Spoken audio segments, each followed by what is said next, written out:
Buenos días, buenas tardes, buenas noches, dependiendo del tiempo y disposición que tengas de ver y escuchar esta videocharla. En esta ocasión vamos a hablar de las corrientes antropológicas, parte 2. En la sesión pasada, la parte 1, estuvimos hablando de 4 corrientes antropológicas. Hoy vamos a hablar de las 4 restantes. Acompáñenme.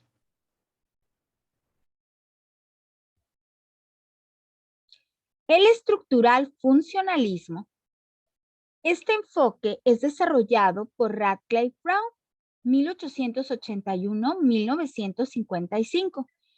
Tuvo como aporte principal introducir la noción de estructura social, un término con el cual designaba la forma en que los individuos y los grupos de una sociedad estaban organizados y relacionados entre sí. En este sentido, consideraba posible percibir en cada sociedad la red de relaciones sociales que constituían esa estructura social, motivo por el cual privilegió el análisis de los sistemas de parentesco en tanto sistema socialmente regulado de relaciones entre personas de una comunidad. Por estructura social entendemos aquellos que son superiores a nosotros en cuanto a cargos, estatutos, estudios, jerarquía, autoridad, hasta los que están por debajo de nosotros por las condiciones antes mencionadas. Y entonces vienen las redes sociales. Mi familia nuclear, con los que vivo y extendida, mis tíos, mis primos, mis abuelos, mis pares, aquellos iguales con los que yo me relaciono, compañeros de escuela, los colegas, los que tienen la misma edad, mis amigos con los que convivo, con los que voy de viaje, los que guardan secretos. Ese concepto de redes sociales que se entreteje para hablar de esos grupos con los cuales nosotros tenemos interacción y nos relacionamos. La antropología simbólica, que nos habla de esos símbolos que tiene cada cultura y que se expresan de manera distinta o significan cosas diferentes dependiendo al lugar a donde vamos. De ahí surge la interpretación de las culturas, donde la cultura no es algo que pertenece a la mente y no es fijo, sino que es algo que se observa con un sistema de símbolos públicos mediante los cuales los actores sociales comunican su visión del mundo.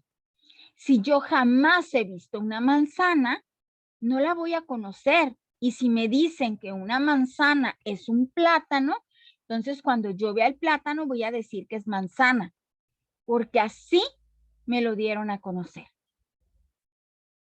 La verdad entonces es subjetiva de acuerdo a la cultura para cada uno de los pueblos. De eso hablaba Clifford Geertz cuando mencionaba que la cultura tiene una carga simbólica. De ahí surge la antropología simbólica en la década de los 60 y se expande hasta la década de los 70, en donde después se llamó antropología interpretativa. Cada quien interpreta de acuerdo a lo que ve y a lo que está ocurriendo en la comunidad o sociedad a la que pertenece.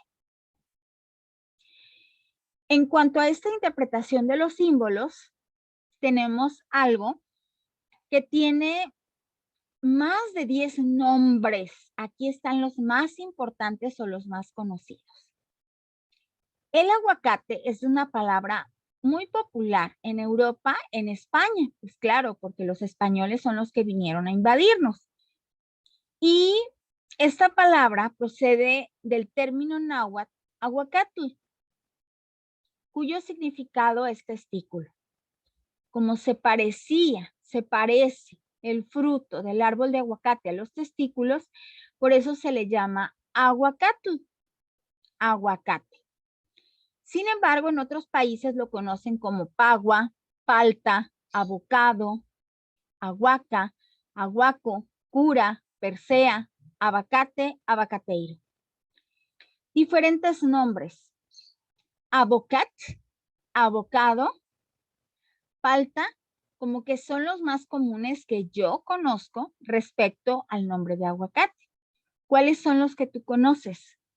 Pongámonos a pensar. De todo esto habla la interpretación de los símbolos. A mí me dijeron que eso se llamaba Persea. A mí me dijeron que eso se llamaba cura. A mí me dijeron que eso se llamaba aguacate. Y cada uno utiliza diferentes formas de nombrar ese objeto que en náhuatl quiere decir testículo.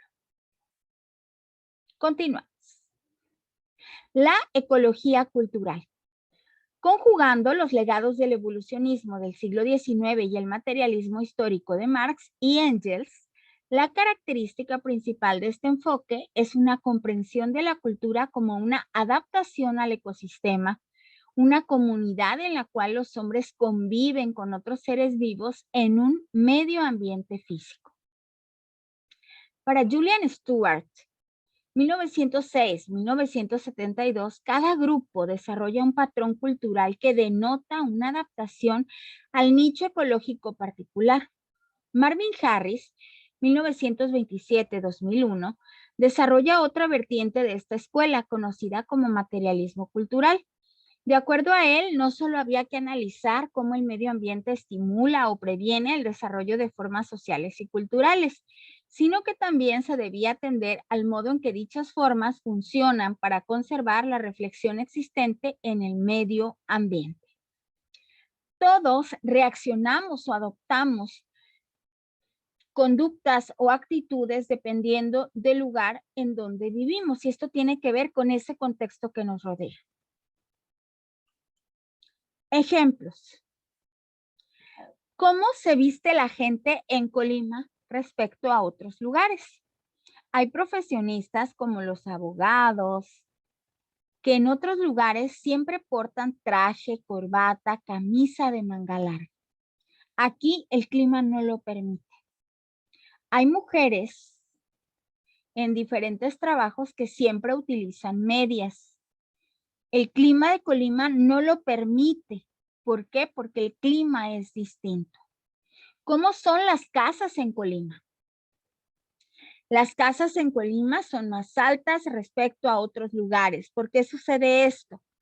Porque el clima de Colima es diferente. Ya dijimos, hace mucho calor y las casas tienen troneras o huecos en las partes superiores porque el aire caliente tiende a subir, sale por esas troneras o huecos y entonces se refresca la parte de abajo por medio de las ventanas. Ya no hace tanto calor.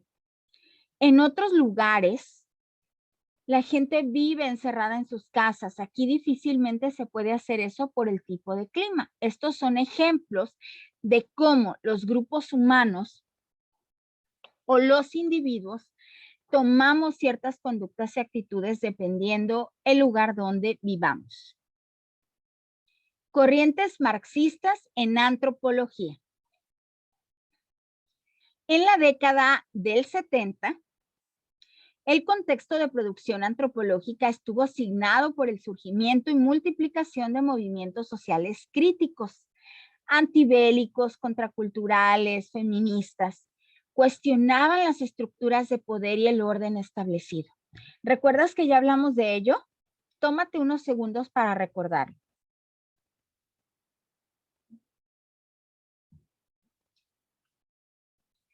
Yo recuerdo que hablamos de ello y dijimos que todos estos movimientos buscaban cuestionar la autoridad o lo que estaba pasando. Y entonces se empezó a considerar a la cultura como ideología, por lo que los fenómenos culturales, creencias, valores, normas, costumbres, eran analizados teniendo en cuenta el rol que jugaban en la reproducción social. ¿Cómo hemos ido cambiando a través de la historia? En la prehistoria, antes de la escritura, porque a partir de la escritura se le llamó historia, pues con lo que podía el hombre se cubría sus pies. En las civilizaciones antiguas, como los romanos, empezaron a hacer tipos de sandalias y algunas botas para el invierno. En la Edad Media las botas picudas y los zapatos de piel con algo como un tipo agujeta. En el siglo XVI, zapatos para los hombres estamos hablando, tipo flats o así de metedera. Siglo XVII, los hombres usaban tacones muy decorados, con listones, cosas brillosas. En el siglo XVIII ya era el zapato más parecido al que conocemos en los hombres, mocasín. En el siglo XIX, como un botín con agujetas. Siglo XX, 1910, combinado de dos colores. Parecía botín y zapato. 1920 seguían dos colores, pero ahora ya era un taconcito moderado, zapato de agujeta. 1930 seguían combinados, charol, ya eran brillosos. 1950 también de charol, pero ya más cerrados. 1960 botín picudo. 1970, los hombres se subieron a las plataformas. Elvis Presley, representante de esta moda. 1980, pues un zapato ya más parecido al que usan los hombres, ¿no? Año 2000, ya un poco más estilizado el calzado. Y pudiéramos seguir avanzando. Hoy, 2021, hay zapatos de diferentes marcas reconocidas de ropa que parecen tipo tenis, tienen la comodidad de un tenis, pero son zapatos de vestir. Y así pudiéramos seguir evolucionando. Esto era lo que utilizaban los hombres de acuerdo a las ideologías y a las maneras de pensar. Veamos cómo vestían las mujeres. 1784. Esos grandes vestidos. 1785, seguíamos con grandes vestidos. 1786 también. 1787 ya menos ampona la falda. 1788 menos. 1789 pues ya menor. 1890 menor. Hasta que llegamos al 1960. Sí, la falda era amplia, pero ya menos. En el 61 ya más normalita. 62, solamente el cuerpo. 63, más sencillo. 64, inspirado en los pintores como Piet Mondrian. 65, pues ya hay que combinarle, ya no son vestidos, ya es falda y blusa. 66, vestidos diferentes de un solo color. 67, explosión de colores y flats.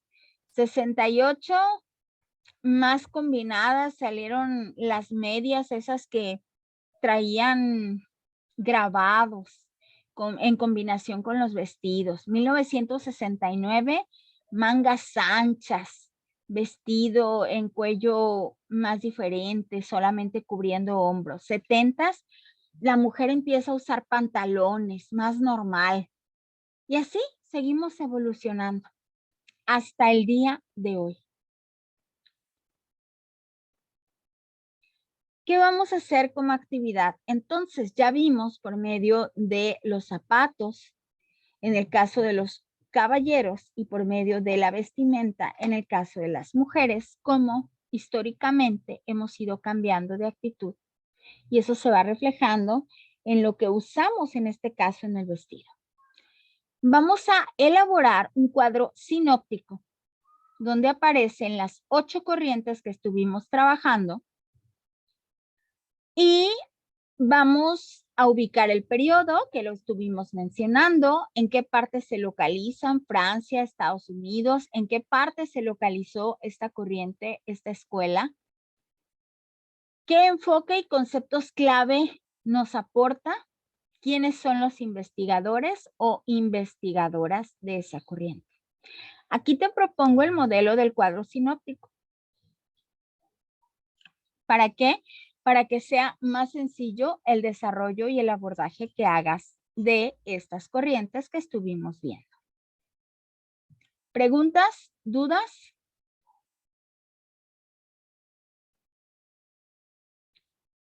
Tómate tu tiempo y recuerda que esas preguntas, que esas dudas las puedes expresar por medio del grupo de WhatsApp si es que no estuviste en la sesión virtual de clase. Muchas gracias, doctora María del Carmen Asensio Mercado. Gracias por la atención, gracias por la permanencia y gracias por seguir aprendiendo conmigo.